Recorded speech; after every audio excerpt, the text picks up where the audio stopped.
Hey guys, I think we're like in the fourth installment of our review of Schiller's On the Aesthetic Education of Man, and this is going to be interesting. It's super late. I'm super tired, and I will say this is probably the most complicated part of the text to date. Probably the most complicated podcast that I've ever done to date. Um, and I am a sleepy boy, and like I did a ton of research, and I'm gonna have to. The thing is that some of my research was done 4 or 5 days ago, so I'm actually more familiar with stuff later on. So as the podcast goes on, I'll get better. But I'm gonna have to go off a lot of my notes here just to kind of keep this stuff straight, and hopefully CJ will provide enough cover for me to get up on my notes and then talk about the Schiller. I'll spew some hot air if I have to, just to get doing some that. time. No, that's fine. Let's start. Where do you want to kick off at? I think we're at the ninth letter. Yeah, we're at the ninth. This. Yeah, we're at the ninth letter, and the last time I looked at these notes were about 4 days ago, Okay. and essentially, in the ninth letter, Schiller's going to begin talking about the vocation of the artist. All right, so we've talked a little bit about this mysterious aesthetic condition, this third condition that is somehow going to combine the rational and sensual aspects of man, so that man is put in a position to succeed ethically and bestow people, Right. And will bring about political change. Yes, Yeah. exactly. So what's super strange here is that Schiller kind of foreshadows a lot of the concepts that he's going to develop in the 10th, 11th, and 12th chapters, which are absolutely sort of mind-blowing. Or they are or they aren't. I don't know. They've become perhaps simplified in some ways. But I think we kind of... What he introduces here with the artist is... and I think the most interesting thing that he talks about here is that an artist may apprehend something from his cultural epoch, his milieu. Is that the word milieu? Milieu. Yeah, milieu. And it doesn't really matter like what is the subject of the artist's artwork, right? But what really matters is that the artist bestows a form on this subject that Schiller is going to call the artist's unchangeable unity of being. So his person is. Oh, yeah. Is that okay? Or maybe yes, maybe. Yeah, we're going to get there. But here we have no freaking clue what unchangeable unity of being means yet. So this is where it gets interesting. At least maybe we'll touch upon this, where a lot of terms and phrases that Schiller uses kind of almost pretzel themselves together. It's just kind of like this definition pretzel where unity of being is something, but then that almost describes what he goes into the 10th letter as person, and then later on perhaps too. So well, yeah, I want to say this about it. So far, what he lets us know in the ninth letter is that the unchangeable unity of being means that the artist has like his feet in two worlds. Okay. He has his feet like in this world and not of. He's simultaneously of this world and not of this world. So is that that not of this world? Then is that an aesthetic world, or is that what he? I think what he's might saying. Be getting at? I think what he's saying, at least here in the ninth letter, and you know what's coming with this talk of person and whatnot, is that somehow he's going, he sort of intimates here that the matter of the world, the stuff that the artist is going to work his art upon, is then going to be sort of transported to another realm, so a place of timelessness, where the artist will likely bestow some sort of eternal form upon the material. And this eternal form upon the material will allow for the art object to have some sense of permanence in a world of constant flux. Okay. Okay. And presumably, and we'll get to this later on, I don't know if we'll get to this podcast, particularly, but if the artist does this correctly, if the artist effectively blends together both matter and form, and we have to have some sort of conversation. He's introducing matter and form really for the first time here too. We have to have some concept of what matter and form are, and he speaks about them very cavalierly, like that's something that's pretty obvious. And maybe this is what maybe he's taking again, like he took it for granted that we all knew what Kantian ethics and Kantian aesthetics and Kantian political freedom were like. Perhaps this is a direct borrow from Kantian metaphysics and the sort of Kantian idealism. I wouldn't be surprised, honestly. Yeah, so he's going to be talking about these things, but he's not really going to be developing them all that much. And I guess I'd have to say the disclaimer here. There might be limitations to what we can say Schiller actually thinks about form, because Schiller may be using On the Aesthetic Education of Man as really just a companion piece to Kant in general. So if we really want to know what form is and what it means to bestow form on something, you might have to go back to the Kant. Sure, if this, it maybe what we're saying is just a footnote, just go to Kant, or maybe what Schiller is saying is just a footnote to Kant, which is maybe what it is anyway. But I think it's important at least to know that as a 21st century, human being, that there's going to be some things when we look at these texts. I mean, I know you're getting that into the Augustine as well, where things get lost in translation, where assumptions that the author bestows upon their readers doesn't exactly make any sense now. So maybe that's something. But does that get in the way of describing at least his points, that we don't really know what this... I don't know yet. Well, we'll see how it goes. Yeah. So this... Presumably, when the artist goes to this other world, to this other realm, this place of timelessness, where he marries form with matter or whatever, if he does this correctly, he's going to be able to create the rational concept of beauty. So the thing is with Schiller is that they're going to be a multiple, and we'll get to this in the next letter more in depthly. But there's not going to be not everything that's beautiful is the rational concept of beautiful. So the thing that the artist is making, right, is if he's truly going to bring about the political freedom, is he's going to bring form to matter in a very specific way to create the rational concept of beauty. And it would be possible for the artist to make something beautiful, or at least it seems right now, but that beauty is in error in some way, because it doesn't inch man closer to the just state.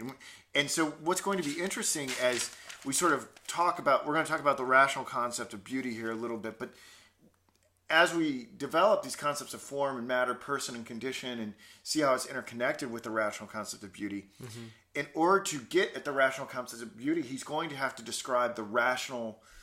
He's going to abstract and have to determine what is man, right? Thus far, he's been able to describe the modern sort of political and ethical condition about how individuals are more rational or more central or more imaginative and more barbarous and things like that. But he hasn't really sort of gotten at the essence of man yet. He's been able to sort of contrast the men of different times. Right. He's been able to contrast the Greeks with the moderns, but he hasn't gotten to man in his universal sense. And I think he feels like he has to do that first before he can go about the business of describing what exactly the rational concept of beauty is. Could you go back for a second? Because sure. One of those things was quite profound in the sense that he says something can be beautiful, but it's not that rational. Did you say it was not the rational? It's not the rational concept of beauty. Is that because? I mean, I guess we're going to go into the twofold sense of rational beauty soon. I guess with sensuousness and form. Yes. Yeah. Well, soon maybe. I'm just trying to find out why can something be beautiful? Yeah, I'm not be beautiful. I'm gonna address that in the 10th letter. Fantastic. That's what I figured it was coming up soon. Yeah. So I just want to finish up the 9th letter here. Sure. So I think, and this is a really fascinating point here, is that Schiller, and I think this is true, or at least partly true. So we know that the the artist is going to be stepping into another realm and imposing form upon matter, and it's going to be sort of trying to perfectly achieve the rational concept of beauty to transport men towards the just state. The question is why. Like, part of the reason is going to be why, and Schiller's going to say here in the 9th letter, part of the reason why that it has to be the artist that uses art to do this is that individuals are really not going to be subject to lecturing and reasoning. We can't really connect the dots for people, like philosophically or ethically or whatever. Mm-hmm. Like, they have become too coarsened in the modern condition to actually be receptive to philosophical education on these matters. So what the artist is going to do by creating his art object is that he is going to drag individuals out of their self-centered rationality or their self-centered barbarousness in regards to sensuality, and through the art object, that art object is going to be like a wormhole to another dimension. It's going to allow them to sort of like to travel so much further than they ever could have gone than if they had just read philosophy books or had lectures or things like that, because they're too impenetrable to ideas. So what needs to happen, the artist's object is actually going to take the populace to that place of timelessness where the artist has to go himself in order to create the art object. So do you think that's a more pragmatic sense of philosophy, or is that just, or maybe it is just pragmatic where it's like, look, philosophy's not going to help. We need art to kind of bring us to this new, or this ideal state. Well, I mean, I think he thinks like, he's like, I don't understand this. He's like, look, like our philosophers, Kant, i.e. Kant, have figured everything out. So like, why, when we bring about the French Revolution, why do we have reigns of terror? Why do we have these wars of imperialism? Like, why are we handing over our freedoms to an emperor in Napoleon or whatever? Like, have we learned nothing? And I think he concludes that they haven't. Otherwise, it wouldn't have gotten so damn bloody. So he's gonna have to find, like, art is going to have to be that corrective, and which is really, I mean, it's a really powerful thing to say that art is like essentially going to open up, is going to essentially be a conduit to an entirely different world. Or it almost seems like it's a last resort, which kind of makes it really urgent, or this message quite urgent. Yeah. This is the last thing we got is art. So, yeah. Especially, I mean, times like this where it's just like, maybe it's like, man, maybe art's all we got. Well, yeah, it sort of bestows like a fantastic ethical imperative upon artists. You know, I think the thing is, and I think we said this at one of the earlier podcasts, if you're an artist and you're wondering what the hell I'm doing with my talent, like why am I doing this? Like, why am I making these paintings or these violin concertos and no one's appreciating it and things like that, is that you in some small way are like the thing that's like civilizing man, that's actually bringing about his best chance for political freedom. I don't think, I mean, and when we get into all of these convoluted details, I don't think we should not let the audience or ourselves lose that importance, because I think we can't, I mean, we're going to get into the semantics of all this thing, but we shouldn't let the light at the end of the tunnel go to waste, or we should at least know that that's the purpose of what we're doing. I think long after people have listened to my lecture series and heard my talk and heard our podcasts and things like that, if there's one thing I really want people to walk away from this encounter with Schiller,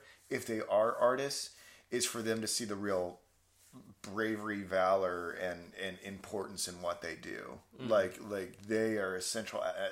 Like just as the professor and the educator is every bastion of civilization, so is the artist. Yeah, and I think that's a really profound idea, because I think in our society, and Schiller says this so much, that modernity has the ability to reduce artists to seemingly being like, you know, almost parasitic, you know, like, because they don't in any way benefit the state.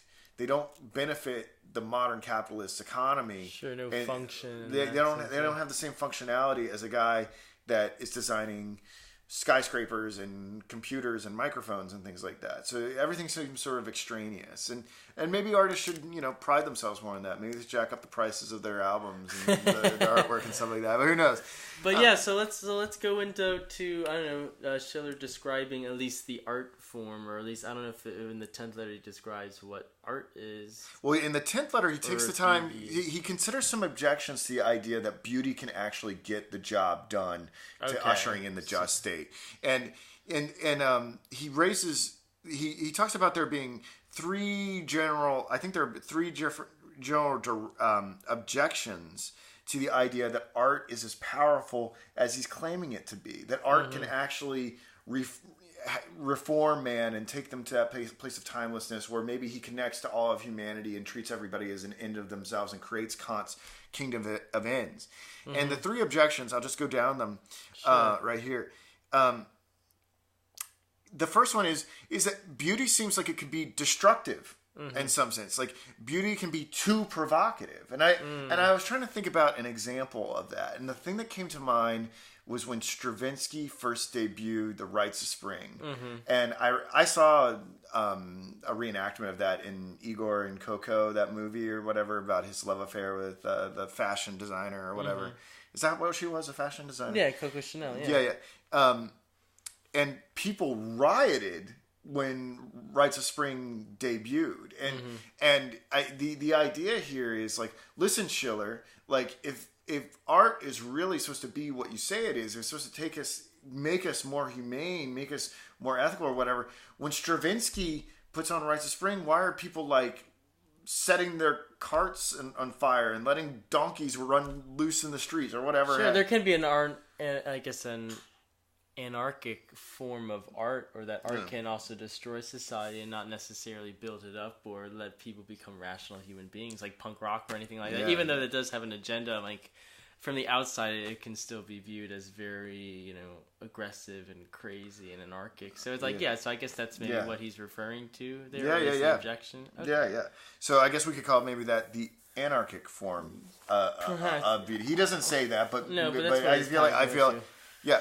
So the second objection is that beauty is really too fanciful to be ethically formative. So this is the other I guess pole of this is maybe like the ivory tower sort of thing, where maybe it's just kind of outside even ethical concerns. Yeah, you get too caught up in the dream world to actually go about getting the hard work of like of the just state. Like that, I guess this would be sort of like the absent-minded artist who like he's just like who may be like totally gifted at what they're doing, but is like just talks in riddles and can't really sort of fit into this world. Maybe like, I don't know, maybe like Jim Morrison would be an example of that or something like that. Who's or like, maybe some people feel like Schiller would be, where maybe he's like talking all this stuff and people are like, really? Like, is that really like what it's supposed to be? I don't know. And then the third objection is that if art is really so formative in an ethical and political sense, why do we see that some of the greatest and most creative periods in human history are ones that coincide with decline, like empires falling apart and disease and things like that? It seems to be quite the opposite. The correspondence seems to be that things actually, that the worse things are, the better the art is. Not the better the art is, the better the society gets. Right. So maybe that has to do more with the idea that art, I mean, I think in the 9th letter he was talking about how art transcends even terrible times, or that it can still fight through those bad times. So maybe that correlation isn't really there. I'm not sure. So does he...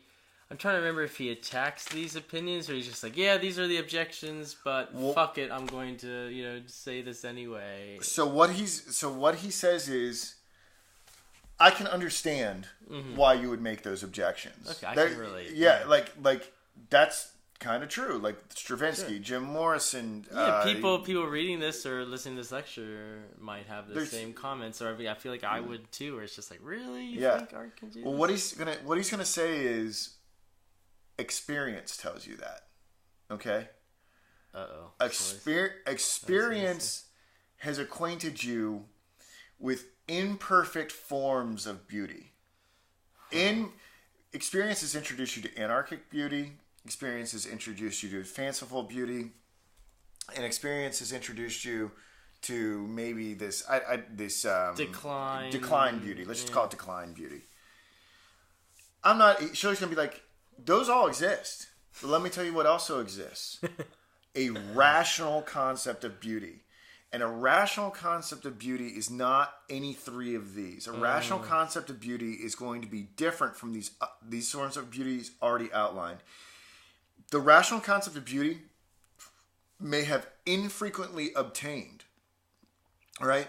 Or it may not have obtained at all. We don't really know yet. We don't know like sort of examples of like when the rational concept of beauty actually happened. Mm-hmm. But what's going to be interesting here is that, and he doesn't name Stravinsky's piece, but like, well, yeah, because I mean it's like right, yeah, it hasn't happened yet. But what's interesting is that a lot of things that we would take as beautiful are not going to justify themselves on Schiller's paradigm. Sure. There's going to be a lot of art that is less legitimate than ideal art or rational art because it doesn't inch us closer to the just state. So that is going to cut out. This is where it gets really tough, I think, for people even to take something like that, because that just leaves out so many artworks and so many things that maybe we take for granted as touchstone works or monumental works, that through this definition of beauty that we're going to find out, and of this pleasing art that coincides with sensual and form, that doesn't cut it. Sorry, it's not going to bring about the just state. Yeah, no matter how much it's your favorite album or your favorite piece of art. It's just, I don't know if so what is that? Yeah, how does that make you feel? At least does that make you kind of think like, like maybe he's onto something, or is there really an objective sense of art? Because that gets into the whole conversation of, is there an objective beauty? Because I think this is telling us yes, there is. Mm-hmm. Because if it's leading us to the just state, then yes. Because I know I've talked to you before, we're kind of like, I don't know if there's an objective beauty. I mean, what do you think about this statement? I think I have to know more about how, I have to get a better concept, because he says he can't really talk, and I'm probably repeating myself a little bit. He can't really talk about the rational. Schiller does. Yeah. He can't really talk about the rational concept of art yet until he establishes the rational concept of man. He has to, by abstraction, sort of get at what the universal nature of man is before he can talk about this universal nature of art. What exactly the artist is doing when he... So it's so funny, like each letter I feel like kind of brings about more questions, and Schiller knows that. He's just like, okay, I've kind of established that there's this concept of actual beauty. Now I kind of have to describe what that is. But before I got to do that, I got to describe what, like you said, a human being is. So we're kind of on this constant wild goose chase here of trying to find out what Schiller's saying. And I think he knows that too, which is interesting. So it's like we're just more questions than answers, I guess, is what I'm saying. Yeah. And as far as like how it makes me feel, like I don't know for certain that like my favorite things don't fall into the enduring objective. And maybe I'm not saying like whether your favorite record, is going to fall into Schiller's category, but just the fact that there are categories. Yeah, I think what's kind of interesting here is that usually when we think about aesthetic theory, we think about what is going to be good and bad art as sort of something that is going to be either conforming to certain sort of established precepts of the art form, which is problematic, right? Because whenever anybody does something that upsets the apple cart and defies the rules, then, and introduces a new thing as beauty, like we realize that the precepts of the art form were totally bogus to begin with. Like the beginning of Dead Poets Society, right? Like where he's like, where the guy's telling the students that like poems can be reduced to like mathematical measurements and things like that, and Robin Williams has them tear out the introduction so they see it with their own eyes, right?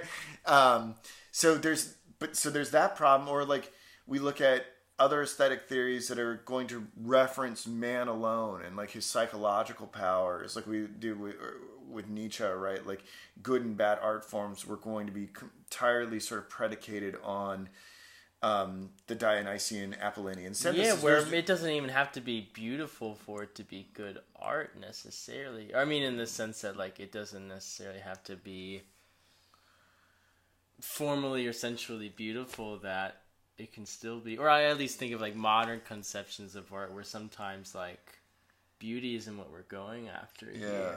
Yeah, it's.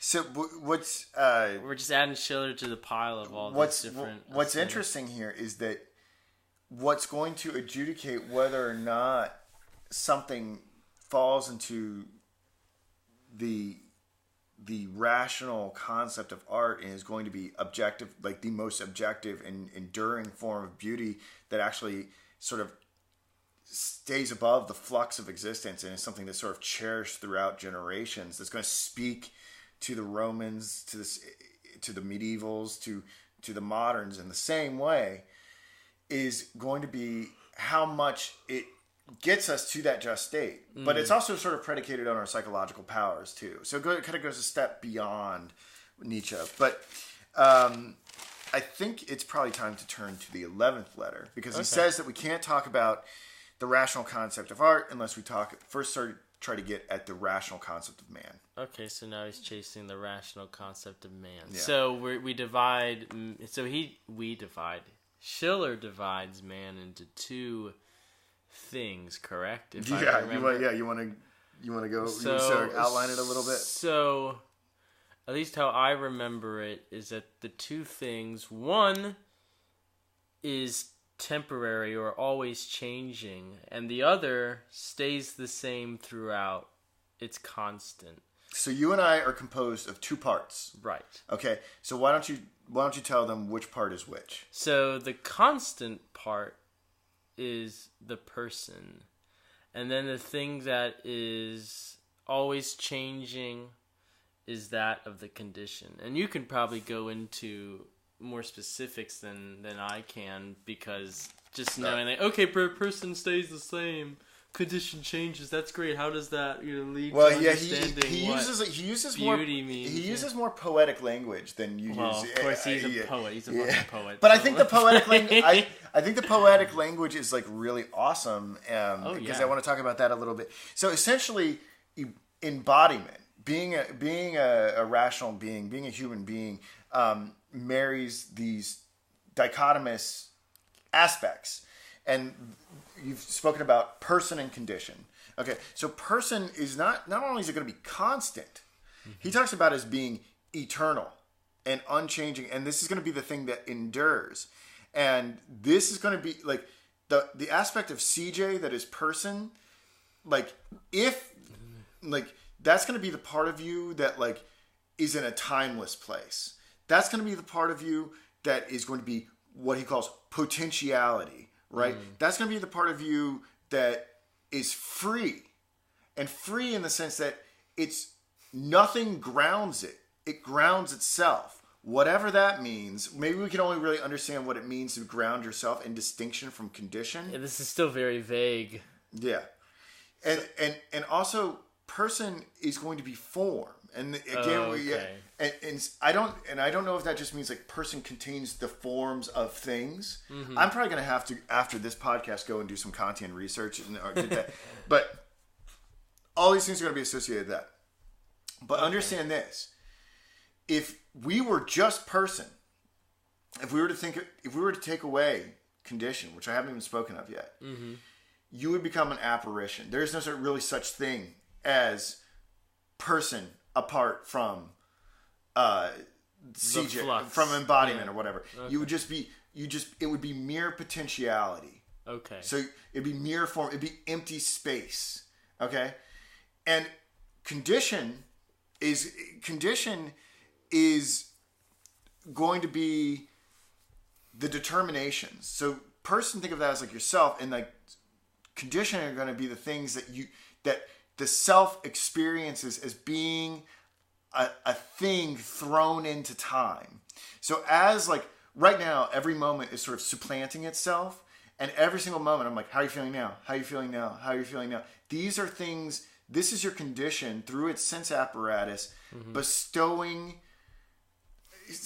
announcing itself physically upon the person that is also in you as well. Okay? So, and because you have a sense apparatus that's like taking in all of this, for as far as what I can understand, your sense faculty is drawing in all this outer world material and giving it over to the form of your person. And then the forms in the person that are supplied, like the sense data of condition, go about making reality.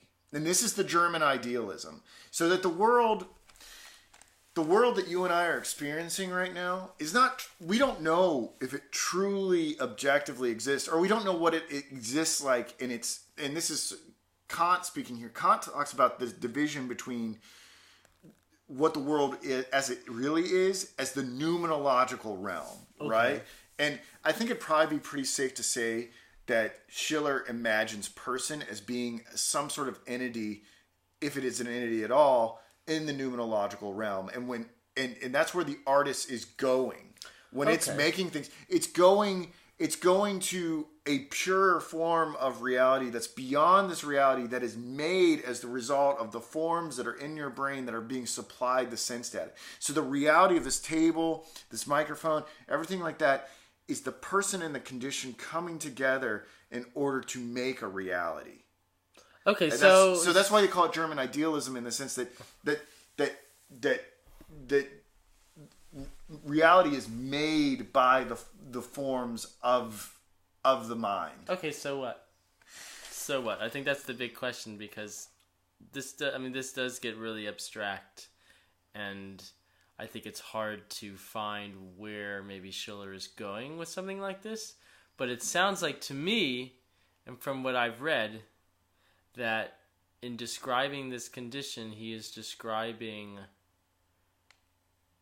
art as well, right? Because you talked about this reason, or you were talking about the person in form, and then what do you say? The condition, which is almost like the outside, sensual side, and how they both have to come together to create a piece of art, and that for it to be objectively beautiful, maybe like those two have to be equally combined, or like I don't know where. I know it's going to be frustrating. I'm not ready to talk about art. Sure. Oh no, that's fine. That's fine. But let's I don't know. I want to make sure that it makes sense to me, or at least like what. I just want to what test. That's my thing. So what? What I want to say about why this is interesting, that man could be this combination of person and condition. We have to do this groundwork, because then we can start to say what art is. Sure. What's interesting about this is that so something to think about is that person is free, in the sense that the person aspect of ourself is free and grounded only in itself, whereas condition is grounded in time, right? So it's going to be predetermined by being a thing that is sort of existent. And what's sort of interesting here is if in an infinite being, in an infinite God, or something like that, there would be no distinction between person and condition. And I think what this would this would create sort of an infinite being. So the condition and the person together makes us finite human beings. That if we were just person, we would be essentially in this timeless state. Like you said, we would just be ephemeral. Right. But in what's interesting, we wouldn't be like gods if we were just person. Okay. If we were just person, we would be empty capacity, because we need person and condition together. We need condition to give us the raw matter for our minds to work on. It would just kind of, he uses that example of like an instrument or something like that, right? So like an unplayed guitar would be us and our potentiality, no music, but the actually existing in time in the sequence of sounds or whatever actually gives is sort of the marriage of person and condition. Okay. Well, what's interesting about person and condition, if I can just say a little bit more about it, is that condition, person is not derived from condition, because if person was derived from condition, you would have mutable. You would have a mutable personality. It would no longer be eternal. Though condition is not derived from person either. Yeah, right. You're So right. condition is not derived from person. In that would if since person is the infinite internal aspect of ourselves, if condition was derived from person, then you would have the situation where we would be like gods, and we are certainly not like gods. Right. Okay. So, okay, I think I've said everything about what it means to be person and condition. Okay. All right. So what he's going to say is that, and this is the part that I'm sort of, as if all that was super clear. I'm doing my best. This is my first time ever trying to articulate it to somebody. Do it. Yeah. So we've got these two aspects of ourselves or whatever, but there's going to be this sort of dynamic tension between person and condition. And he's going to say that there are like really two drives within person condition, and there's going to be this impulse within person that wants to bestow form upon the world. Mm-hmm. All right. So where we go from the necessary to reality, and he's going to call that absolute reality. And then there's going to be where the world, all the things that are out there, are going to want to ascend to form, right? And that's going to be sort of absolute formality. So it's this bidirectionality of marrying form and matter that is going to give us sort of this dynamic tension between person and condition that is so we are trying to impose form onto the world, and then the world's trying to impose. Well, not trying to impose, but become form. So what I think is that the dynamic play between person and condition sets up these canals. The wider analogy. Right. But what's interesting here is that he is then going to introduce in the 12th letter. In the 12th letter, what he's going to do is he's going to introduce what's known as the formal impulse and the sensual impulse. Okay. All right. And the sensual impulse comes from our sensual nature, condition, and the formal impulse comes from person. Okay. So, but the thing is, if we were just conditioned, the sensual impulse would just go about annihilating the eternal aspect of ourselves and turning the eternal into mere world, and reducing, so individuals sort of just get caught up in the mad rush of time. So then the opposite, I guess, with if everything was formed, then we wouldn't have, or I guess it's the same. You wouldn't. You're right. Argument for person. If there was just the formal impulse, then the world would go away. It would all be empty capacity. Mm-hmm. But somehow because there is a form, this desire for form to kind of turn everything into form, and this sensual thing to turn everything into sensual or whatever, creates this tension, like a magnet. It creates this tension between the person and condition, where it's either everything is either tending towards absolute reality, meaning that the form is trying to subsume it's okay, go for it. Yeah, matter. Yeah. Right. Or absolute formality, where the material is, everything is being sort of drawn within and subjugated under this thing. I think they're really the same thing. I don't really know how you really distinguish the two. They seem to be kind of, absolute formality and absolute reality seem to be kind of the same thing. But in that tension, the world is, or like everything, reality as we know it is there. Right. This is how the world gets made. And is that how art gets made too? Yes. Okay. Yeah, and this is the thing this is the part, is I have to give a tentative yes. So, all right. So, person and condition produce the formal and sensual impulses, and they create this sort of tension between absolute reality and absolute formality. Okay? And that's how we get basic reality. Like, that's how we get this, what Kant would call the phenomenological world, right? Okay. We don't have access to the numenological realm. We don't know what that's like, but we do know like what happens when our senses take in sense data and marry it to these forms.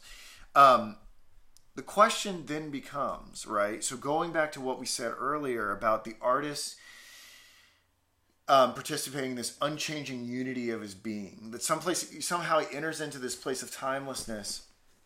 The artist is doing something different when he creates the art object than what we do when you and I just go out and take a walk down the road or whatever, and we create reality at every single moment as we take our person and condition on a walk, and we just sort of create all of nature and the road and passing cars and things like that. That's a very different experience than what the artist is doing. How so? Yeah. And it's not just the artist. Like there are going to be aspects of our formality. When there are certain situations that things are presented to us, where we sort of retreat into the formals or the person, the numerological realm of ourselves. And I don't quite understand how this all fits together yet. But there are going to be just like the basic judgments that allow us to have a reality. But then there are going to be judgments that allow us to make eternally true judgments. Not just a world, but like ethical judgments are presumably going to, we're going to make those in sort of a timeless place. We're going to make these sort of decisions about what is going to be right for CJ at this moment and for all time, into all futures and everything like that. We're going to make judgments about knowledge, right? About, what truths hold true now and forever. And we're also going to make judgments about beauty.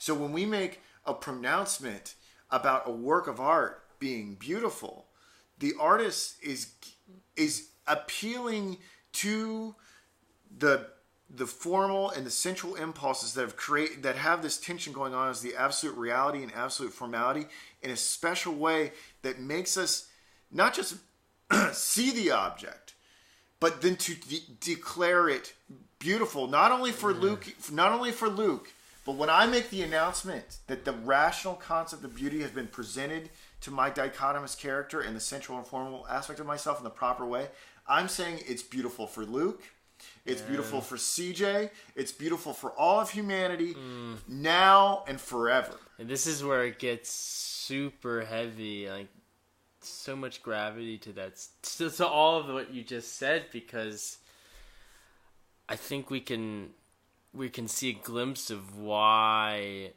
at least art and at least forming art and thinking about art, making art is so important, because like you said, it connects to that thought process, or at least whatever that ideal land, whatever the hell you want to call it, where we make rational judgments and ethical judgments and judgments about knowledge and all that stuff. So I mean, I think that's what it seems to me. Like, it gets when the artist is participating in that timeless realm, they're in that unchangeable unity of their being. Like morality and knowledge also participate in that realm, I guess. And Schiller doesn't draw this connection yet, and I don't know if he really ever does explicitly to my satisfaction. But I think we should explore it here a little bit. It seems like when an art object takes us to that numerological realm, like I wonder if we're in that numerological realm and then we're also experiencing the realm of right as well. It seems like knowledge, right, and beauty or ethics or whatever are also intermingling. I wonder if, so far as we're announcing that something is beautiful, somehow we're tapped into the ethical as well. I think that's what Schiller would say, even though he might not say it. Yeah, I think. How do you think it works? How one views something as right, and then also views something. Well, I think we'd have to view the thing as beautiful. Let's say we did encounter the rational concept of beauty first, right? Okay. I mean, we'll have to. So that's the perfect merriment of form and. What is the other one?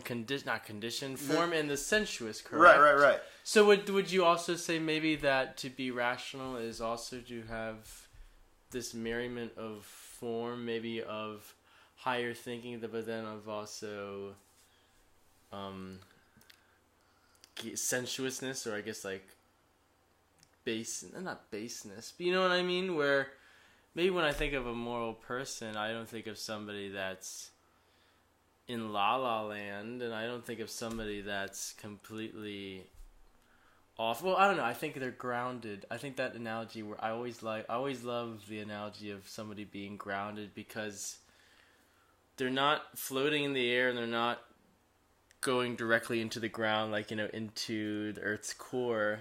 Gravity is working on them in this equal sense, and they're just on the floor. They're grounded. Yeah. So that, they have the formal going on them, and then they have, what do you call it? Formal, I always forget, sensuousness, or I guess the person going at them too. So those two reactions going, like gravity, like they're both acting on each other, and the guy stands where he's at. So maybe that's another analogy for that. But yeah, I think to have ethical standing, or at least maybe it plays in. I think maybe it's implied in what Schiller is saying is that these two things that we're kind of bouncing against, whether that be form and person. I'm sorry, form or person, or sensuousness and condition, that these are things that not only happen in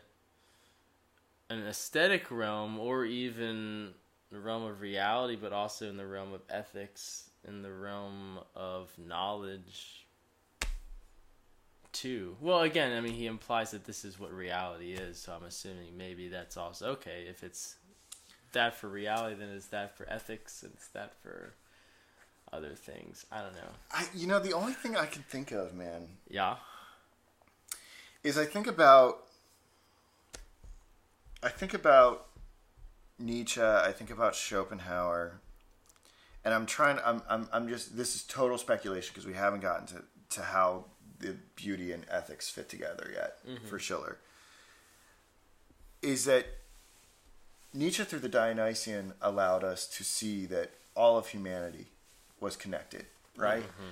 Schopenhauer, what we talked a little bit about, he was able to see past appearances and pierce the veil of Maya and see sort of the interconnectedness of the world, positive world soul or whatnot. So then, are you going to say through?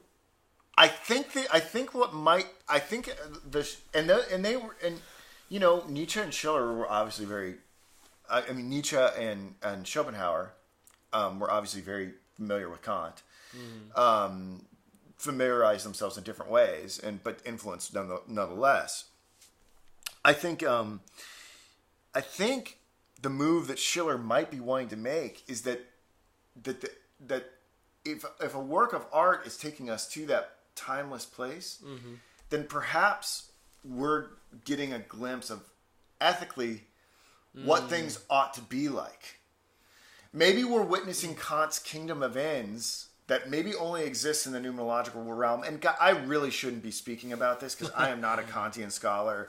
But what I'm saying here is that maybe beauty transports us to that place and allows us to see the equality of all beings. And man, that's such a and universal statement, because don't we always say that art is this glimpse into the ideal of what could be, of what should be? I think that goes right into what you're, implying, with Schiller. But the thing that's really confounding to me about it is that, like, when we talk about person as being this thing that is in the numerological realm, that's in sort of, like, we talk about it being just form, we talk about it being empty capacity and things like that. So far as we know, we don't really know what exists in the numerological realm. So it's a perfectly fine sentiment. It's probably true on some level. But, like, I know what the phenomenological realm looks like, right? Like, I know, to me, like, I don't know, your shirt's blue-gray or something. I don't know what's going on with it in this light. Gold. Yeah, which illustrates precisely the problems of taking this for reality, and probably motivates a lot of the German idealism stuff. But we're told that, like, that person divorced of sort of the condition or whatever is an empty capacity that we can't even really sort of envision what it would be like because it has no material to work on. So it's nothing really. It's just potentiality. Mm-hmm. And I don't know what the numerological realm is like. Is it math? Is it can anything be said about it? Or like is like the categorical imperative in the kingdom of ends over there? So like when I experience a work of art that animates the rational concept of man, because it is the rational concept of beauty, mm-hmm. am I tearing back that veil of Maya and looking into the numerological realm? And what am I seeing? Am I seeing Kant's heaven? This might be something that Schiller will tell us soon, or maybe in the next episode. But I think that question is a really good confounding bit to end on. Yeah. I think. Yeah. I also want to say that I do think it is sort of problematic, and we'll try to answer this going forward, that how we're going to have to look at how art animates the formal and sensual impulses differently than how they animate themselves naturally. That tension between them and how they sort of create a world for us and create a reality for us is not art making, right? So you're saying that's just how the world is. It's just like our sense and our minds. And didn't we see that in Nietzsche, where he's like, look, the Dionysian and the Apollonian, these are things that happen in the world already. Yeah. It's not I'm not like, that's what I'm going to go into first, and then I'm going to go into how art we get the Dionysian and the Apollonian. So I guess what you're saying is that Schiller is saying like, okay, look, these are the impulses of the world, but then I'm going to show you how they're in art. And I guess in the further letters that we'll get to, we're going to see how art is somehow going to orchestrate these impulses in a different way. Like it's going to like stir them up or recalibrate them in a different way. It's going to mess with them somehow. So, but nevertheless, we at least have these things now, or at least we should have a pretty good understanding of the universal concept of man now. So these are the things that art is going to shake up. Yeah, art's going to do something to these things, but we can't really say yet. Perfect. Well, I think we made good progress, though. I'm kind of amazed that I was able to do that. Hey, it takes two to tango. Yeah, thanks, buddy. Yeah, no problem. Hey, you and I both. I mean, I really thought I was going to drown on that one. No, we did. All right, thanks, man. All right, next time, guys.